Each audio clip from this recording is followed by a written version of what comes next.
인사합시다. 나는 예수님 때문에 구원받았습니다. 옆 사람 보고 인사합시다.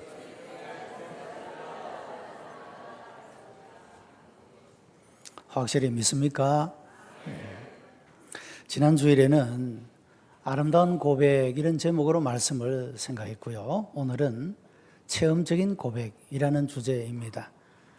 이 두 가지는 대조적인 그런 성격을 가지고 있지만 우리가 또한 다 같이 겸비해야 될 그런 신앙의 고백이다 할 수가 있습니다. 베드로는 대사도요, 소경은 거지입니다. 베드로는 웅대한 그리스도론을 교리적으로 조직적으로 고백한 그야말로 위대한 신앙의 고백이라고 할 수가 있고, 소경은 방금 체험한 것을 간증하는 개인적이고 실천적인 그런 고백이라고 할 수가 있습니다. 베드로는 예수님과 조용하고 친밀한 분위기에서 고백한 고백이었고, 이 소경은 대적들의 위협 앞에서 그가 이런 고백을 통해서 어떤 불이익을 당할지 모르는 그런 위험 앞에서 고백한 것이다 할 수가 있습니다. 베드로의 고백은 교회의 기초가 되는 고백이고, 오늘 본문의 소경이 고백한 이 체험적인 고백은 예수님을 구주로 만난 모든 구도자의 고백이다, 그렇게 말할 수가 있습니다. 자, 이 거지였던 소경이 주님께로부터 은혜를 입어서 나음을 입게 되고, 그가 고백한 말이 무엇이었던가, 이 체험적인 고백을 우리가 살펴보면서 우리들에게도 교리적이고 조직적인 신앙의 고백과 더불어서 우리의 삶 속에 언제나 함께 하시고 우리를 도우시고 우리 가운데 역사하시는 하나님을 만나는 이런 체험적인 고백이 우리 모든 성도들에게 있게 되기를 주님의 이름으로 축복합니다. 첫째 고백은 그가 죄인인지 내가 알지 못한다, 그런 고백입니다. 바리새인들은 이 소경을 두 번째 찾아와서 이 사람이 죄인인데 내가 어떻게 해서 눈이 뜨게 되었느냐, 어떻게 나았느냐라고 묻습니다. 이 소경은 내가 지난번에도 말했는데 왜 또 묻느냐, 그런 대답을 하면서 그가 죄인인지 나는 알지 못하나 그저 나는 날 때부터 소경되었다가 예수님 때문에 이제는 보게 되었다, 그런 고백을 하고 있다라고 하는 것입니다. 이 소경이었던 이 사람의 고백은 내가 알지 못하는 것은 모른다, 아는 것은 안다, 그렇게 분명하게 고백을 했다라고 하는 겁니다. 여러분, 우리가 인생을 살다 보면 때때로 알지만 안다라고 말하지 않고 모르지만 안다고 말함으로써 우리의 입장이 참 난처해지고 곤란해지고 나중에는 부끄러워지는 그런 일을 당할 때가 종종 있습니다. 우리가 인생을 살아갈 때 정직하게 살고 진실하게 살아가는 것, 우리의 삶을 아름답게 하는데 굉장히 중요한 요소가 됩니다. 우리가 정직하지 못하고 진실하지 못함으로 그것이 내 이름을 부끄럽게 만들고 그것이 내 삶을 아주 황폐하게 만드는 그런 결과를 나타낼 수 있기 때문이라고 하는 것입니다. 유대인들은 사람이 세상에서 고난을 당하는 것은 죄를 지었기 때문이다 라고 하는 그런 고정적 관념을 가지고 있었습니다. 그 사람이 어떤 종류의 고난을 당하든지 병이 들었든지 무슨 사고가 나든지 안 좋은 일이 생기는 이 모든 것들은 죄를 지어서 그렇다, 이런 생각을 가지고 있었다는 것이죠. 그러니까 이 날 때부터 소경되었던 사람도 그 부모가 죄를 지었든지 그가 죄를 지었든지 그래서 날 때부터 소경이 되었다라는 생각을 가지고 있었다는 것입니다. 그런데 예수님께서 이 사람이 날 때부터 소경된 것이 부모 죄 때문입니까? 자기 죄 때문입니까? 라는 질문을 받고 예수께서 하신 말씀은 둘 다 아니야. 이 사람이 날 때부터 소경된 것은 하나님께서 그를 통하여 나타내시고자 하는 일 때문이야 라고 그렇게 말씀을 하셨다는 겁니다. 여러분, 우리 중에 어떤 분들은 내가 하나님 앞에 죄를 지어서 내가 이렇게 고생하며 사는구나, 그런 자책감을 가지고 있는 분이 있을 겁니다. 뭐 어떤 일들은 그럴 수도 있습니다. 그러나 모든 일이 그런 건 아니라고 하는 것이죠.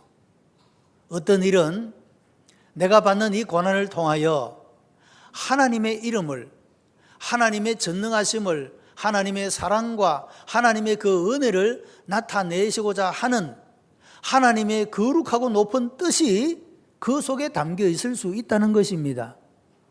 그래서 우리는 이런 하나님의 말씀으로 용기를 얻고 담대함을 가질 수 있게 되기를 바랍니다. 여러분, 날 때부터 소경되었다, 그 삶이 얼마나 비참한 삶이었겠습니까?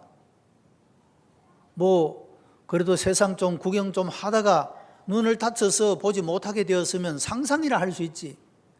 날 때부터 소경되었으니까 한 번도 세상을 보지 못했으니 상상조차도 할 수 없는 것 아니겠어요? 얼마나 비참한 상태에 있었겠습니까? 그런데 그것이 나는 태어나지도 않았는데 내가 태어날 때부터 무슨 죄를 지었겠느냐. 부모가 죄를 지었으면 부모가 당하면 되지 왜 내가 당해야 되느냐. 여러분, 이런 여러 가지 생각들을 하면서 자랐지 않겠습니까? 이 사람의 마음속에 굉장히 많은 의문을 품게 했을 것이고 그의 마음속에 억울한 마음조차 품게 되었을 겁니다. 그러나 예수님은 부모의 죄도 아니고 내 자신의 죄도 아니야. 하나님께서 너를 통하여 나타내시고자 하는 그 일을 위함이라고 말씀하신 것입니다. 그리고 예수님은 그의 눈을 고치심으로 이제까지 한 번도 보지 못했던 세상을 바라보는 놀라운 은혜를 입게 된 것입니다. 소경은 내가 예수님이 죄인인 줄은 알지 못한다. 부정에서도 분명했을 뿐만 아니라 긍정에서도 분명했다는 겁니다. 한 가지 아는 것은 내가 소경으로 있다가 지금 보는 그것입니다. 그렇게 말합니다. 바리새인들은 예수님을 죄인이라고 불렀지만 이 소경은 내가 예수님이 죄인인지 아닌지 나는 몰라. 모르는 것에 대해서 분명히 모른다고 대답을 하고, 그러나 내가 한 가지 아는 것은 내가 날 때부터 소경이었지만 그분 때문에 내가 지금 보게 되었다. 확실한 그런 고백을 하는 모습을 보게 됩니다. 알지 못하는 것을 알지 못한다고 하는 고백에서 정직성과 겸손성을 볼 수가 있고, 한 가지 안다라는 이 고백에서는 지혜와 용기를 볼 수가 있습니다. 16세기의 종교 개혁자인 마르틴 루터는 황제와 법왕의 위협 앞에서도 그가 국회에서 이런 담대한 고백을 합니다. 내가 한 말이 성서에 위배되지 않는 한 나는 절대로 취소할 수가 없다. 그의 신앙의 근거가 성경에 근거하고 있는 사실을 말하고, 내가 한 말이 성경에 위배되는 일이 아니라면 나는 절대로 내가 한 말을 취소할 수가 없다 하고 당당하게 그 자신이 아는 것에 대해서 안다라고, 믿는 것에 대해서 믿는다라고 떳떳하게 담대하게 고백한 모습을 보게 되는 것입니다. 여러분, 핍박의 시대에 예수 그리스도를 안다라고 하는, 예수님에 대해서 예라고 대답하는 것은 곧 순교를 의미하기도 했습니다. 그리고 지금 이 소경 거지의 예는 회당에서 출교를 당할 수 있는 그런 예였다라고 하는 겁니다. 왜냐하면 바리새인들이 사람들을 충동해서 예수를 그리스도라고 믿는 사람들은 출교하기로 그렇게 결의를 했기 때문이라고 하는 겁니다. 지금 이 소경이 예수님에 대해서 예수님이 나를 고쳤다, 예수님이 그리스도이다라고 말하는 그 순간 이 사람은 결의에 의해서 출교를 당하는 이런 큰 위협 앞에서도 그는 내가 한 가지 아는 것은 내가 소경으로 있다가 지금 보는 그것이라고 담대하게 고백을 했다라고 하는 것입니다. 여러분, 때때로 우리는 우리의 신앙의 고백을 지켜나가기 위하여 때때로 우리는 어떤 것들을 희생해야 될 때가 있다라고 하는 겁니다. 지금은 우리가 편안하게 신앙의 생활을 하고 있기 때문에 이런 일들은 없지만 여러분, 핍박의 시대에, 억압의 시대에는 예수님을 믿는 것 자체가 곧 순교의 죽음으로 이어지는 일이 많았고, 예수님을 믿는 그 이유 때문에 불이익을 당하는 일들이 역사 속에서 많이 있어 왔다라고 하는 사실입니다. 오늘 신앙적인 핍박은 없을지라도 우리의 삶이 세속에 물들어 있는 이런 시대 속에서 우리가 우리의 신앙의 고백을 분명히 할 수 있게 되기를 바랍니다. 그가 죄인인지는 알지 못하나 한 가지 아는 것은 내가 소경으로 있다가 지금 보는 그것이다. 여러분, 이런 진실함과 이런 정직함, 여러분, 이런 삶들이 하나님께 영광을 올리게 되고 우리의 삶이 더욱더 아름답게 될 수가 있기 때문이라고 하는 겁니다. 교회는 본질적인 문제가 있고 비본질적인 문제가 있습니다. 여러분, 우리가 믿는 교리나 신조, 우리가 고백하는 신앙은 본질에 속한 문제입니다. 여러분, 이단과 사이비들은 그들이 본질적인 신앙을 훼손하고 있기 때문에 그 자신의 영혼을 망칠 뿐만 아니라 그들을 추종하는 사람들을 망치게 되는 것입니다. 진리가 아니기 때문에 그런 것입니다. 우리가 신앙은, 본질적인 문제는 우리가 생명보다도 귀한 것이기 때문에 이런 것들은 결코 양보하거나 타협하거나 훼손시킬 수 없어서 우리는 우리의 생명조차도 걸 수가 있어야 한다는 것입니다. 그런데 여러분, 교회들마다 어떤 분쟁이 있고 다툼이 있고 그런 것들을 봅니다. 그런데 교회에서 다투는 모습의 내용들을 가만히 들여다보면 신앙을 지키기 위해서, 교리나 신조를 지키기 위해서 다투는 일은 거의 없습니다. 대부분 비본질적인 문제, 그것 때문에 다투고 아무것도 아닌 것 때문에 싸우고 하는 그런 모습을 보게 됩니다. 칼라일은 진리는 다수로 결정지을 문제가 아니다, 그런 말을 했습니다. 여러분, 이 교회가 어떤 것들을 결정을 할 때는 민주적 절차에 따라서 다수의 결정을 따릅니다. 그러나 분명히 해야 될 것 가운데 하나는 진리의 문제, 신앙의 문제, 교리와 신조의 문제, 신앙 고백에 대한 문제는 다수가 결정한다고 진리가 되는 것이 아니다는 것에 대해서는 분명한 태도를 우리가 가져야 된다라고 하는 것입니다. 타협할 수도 없습니다. 양보할 수도 없는 것입니다. 사랑하는 성도 여러분, 우리 모든 성도들은 본질적인 문제에 대해서 우리가 확고한 신앙의 개념을 가지고 굳건한 심지를 가지고 지켜나가는 성도가 되기를 바랍니다. 그러나 이렇게 해도 되고 저렇게 해도 되는 것, 이것을 선택하든 저것을 선택하든 별 관계가 없는 비본질적인 문제들 때문에 우리가 결코 그것 때문에 시간을 낭비하고 우리의 힘을 낭비하는 어리석음 가운데 있어서는 안 되겠습니다. 우리 모든 성도들이 본질적인 신앙에 충실한 하나님의 귀한 백성들이 되시기를 주님의 이름으로 축복합니다. 두 번째, 이 사람의 고백은 한 가지 아는 것은 그렇게 말하고 있습니다.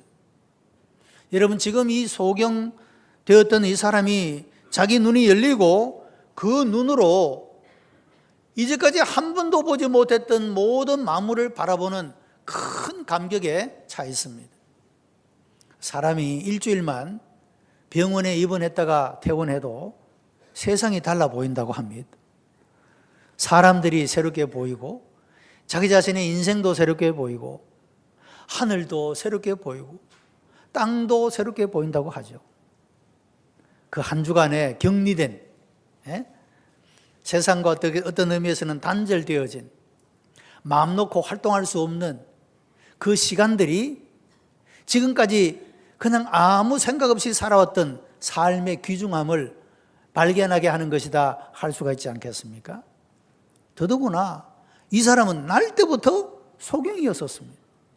그런데 지금 예수님 때문에, 예수님으로 말미암아 치유를 받아서 보게 되었다는 거예요. 부모도 보고 이웃도 보고 모든 하나님의 창조한 세계도 보고, 여러분 지금 보고 있다는 이 사실 하나만이 얼마나 그의 삶을 감격에 차 있게 하는 것이냐 하는 것이죠. 다른 사람들은 다 보지만 그런 감격을 느끼지 못합니다. 왜? 늘 보아왔으니까요. 그러나 이 사람은 지금 처음 보는 것입니다. 얼마나 놀라운 감격에 차서 모든 만물을 바라보았느냐 하는 것입니다. 소경되었던 자는 눈이 떠지고 난 이후에 눈을 떠서 보게 되었다는 이 한 가지 실존 때문에 거기에 압도되어서 다른 모든 것들은 문제조차도 될 수가 없었더라, 그런 말입니다. 바리새인들의 억압도, 군중들의 수군거림도 그에게는 아무도 문제가 되지 않았습니다.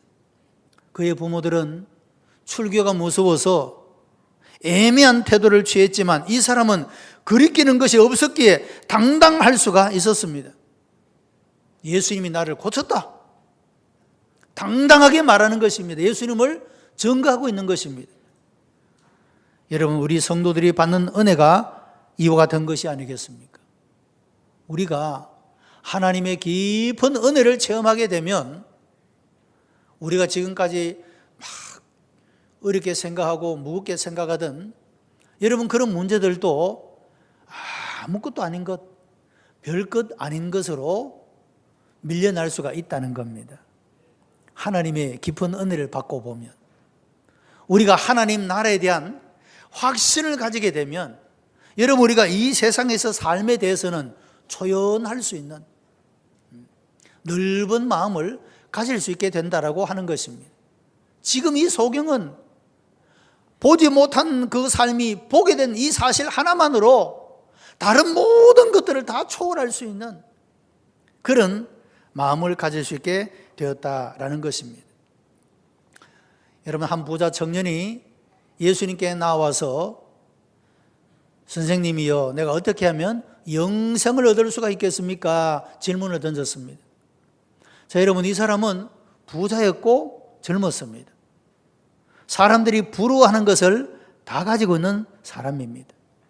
부자였고 젊었고 관원이었습니다. 지위도 가지고 있었습니다.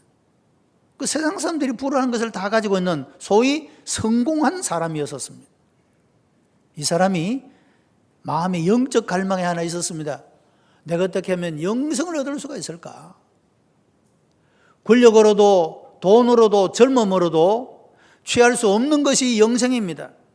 그래서 어떻게 하면 영생을 얻을 수가 있겠습니까? 라고 예수님께 나와 질문을 던졌습니다. 예수께서 내가 계명을 지켰느냐?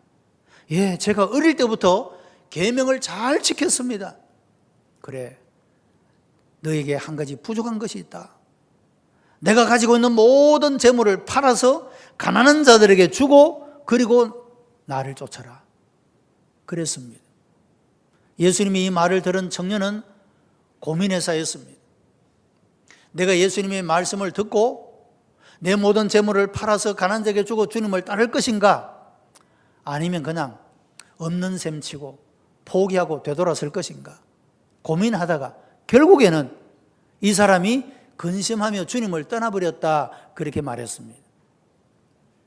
그가 세상에서 좋은 것들을 다 가지고 있었지만 그에게 없는 것, 영생, 이것을 얻으려고 예수님께 나왔지만 예수님의 요청은 내가 귀중하게 생각하는 것을 다 포기하고 이것을 취하라고 말씀했을 때 그는 영생을 취하지 못하고 세상을 취한 그런 모습을 보게 됩니다.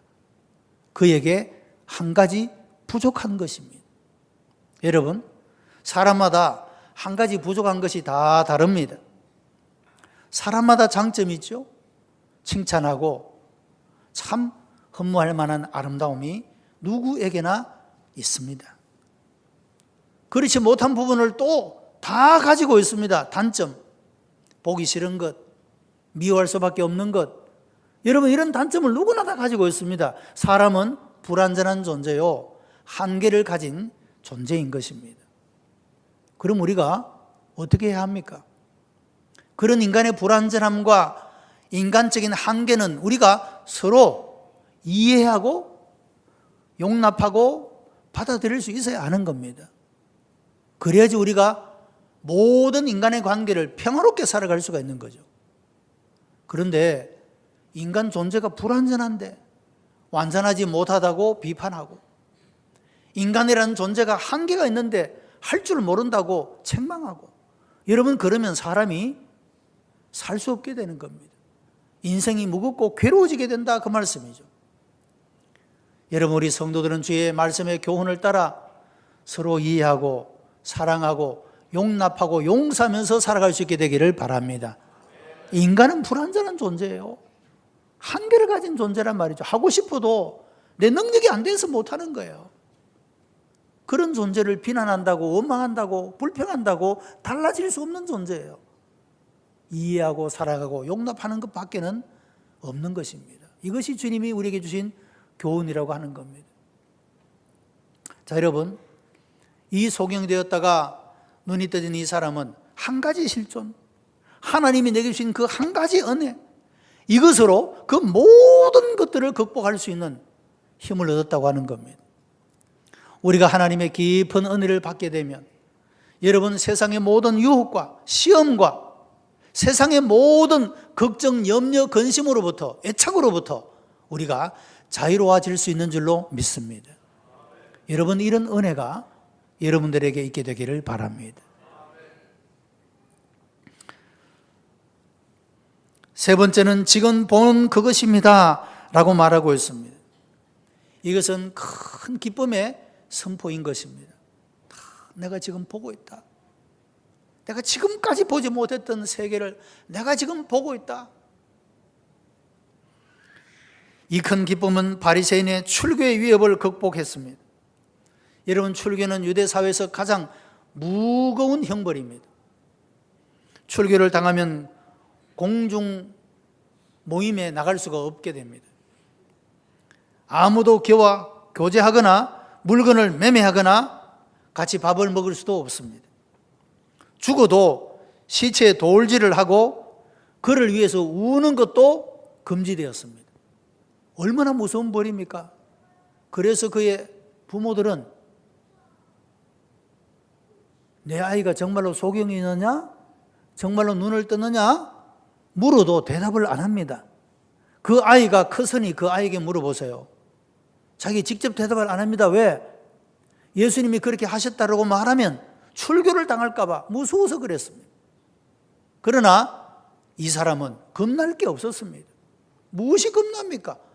내가 지금 보는데 이 은혜에 도취되어서 이 은혜에 압도되어서 있는데 무엇이 겁납니까? 그들의 출교의 위협도 겁나지 않습니다. 이 사람이 하나님께로부터 오지 아니하였으면 아무 일도 할 수 없었으리라고 예수님을 증언했던 것입니다. 여러분, 우리들에게도 이런 확신하는 신앙의 고백이 있게 되기를 바랍니다. 예수님이 아니면 우리가 죄사함 받을 길도 없고, 예수님이 아니면 우리가 영생 얻을 길도 없습니다. 우리가 확고한 신앙, 여러분 이 신앙의 고백에는 타협할 수도 양보할 수도 없는 것이죠.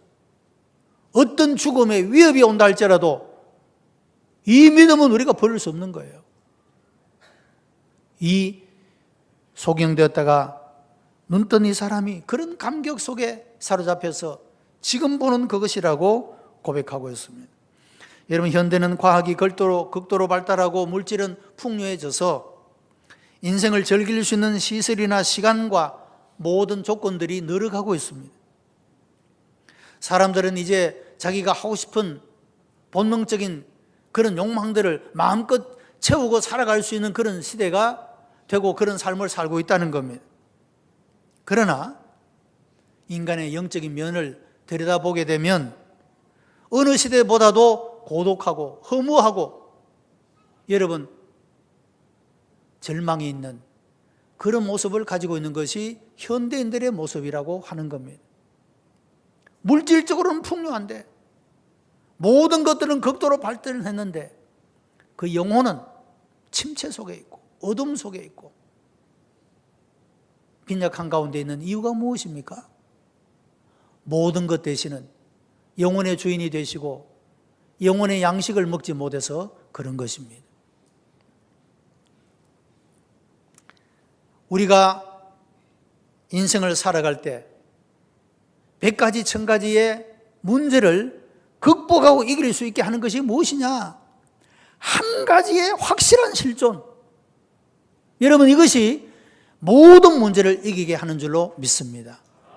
우리가 하나님께서 주시는 그 은혜, 여러분이 이 한 가지 실존을 체험하게 될 때 우리를 둘러싸고 있는, 우리를 막 무겁게 만들고 힘들게 만드는, 우리의 마음을 아프게 만드는 이 모든 것들을 다 벗어버리고 이길 수 있는 그런 능력이 된다라고 하는 것입니다.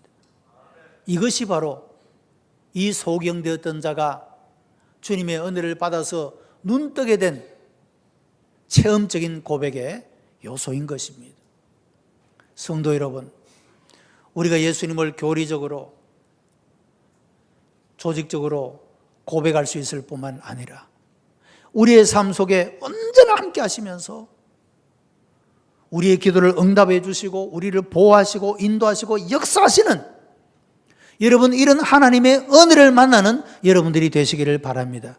그래서 이 하나님이 주시는 은혜에 붙잡혀서 세상의 그 어떤 유혹과 시험도 이기고 핍박도 견디며 이겨낼 수 있는 여러분, 그런 모습으로 하나님 앞에 영광을 올려드리고 하나님의 이름을 찬미하면서 증거하면서 살아가는 그런 우리 복된 성도가 다 되시기를 주님의 이름으로 축복합니다. 기도하십시다. 은혜가 풍성한 하나님, 감사와 찬송과 영광을 하나님 앞에 올려드립니다. 우리를 사랑하시어 예수 그리스도를 보내시고 그를 믿게 하시며 믿음으로 의롭다함을 얻고 구원받으며 영생을 얻게 하신 것 감사하옵나이다. 우리 모두가 감사함으로 하나님 앞에 나아가고 확신함으로 서게 하여 주옵시고, 아버지 하나님, 잠시 있다 없어질 세상의 것들 때문에 우리가 마음이 상하거나 무거워하거나 우리가 고민하지 말게 하여 주시고 하나님이 주시는 내 은혜를 힘입어 넉넉히 이기고 감당하고 극복해 갈 수 있도록 주께서 은총을 베풀어 주시옵소서. 우리 가운데 임재하시고 역사하시는 주님의 놀라운 은혜가 모든 예배하는 심령들 가운데 함께 하여 주시옵소서. 예수 그리스도의 이름으로 기도드리옵나이다. 아멘.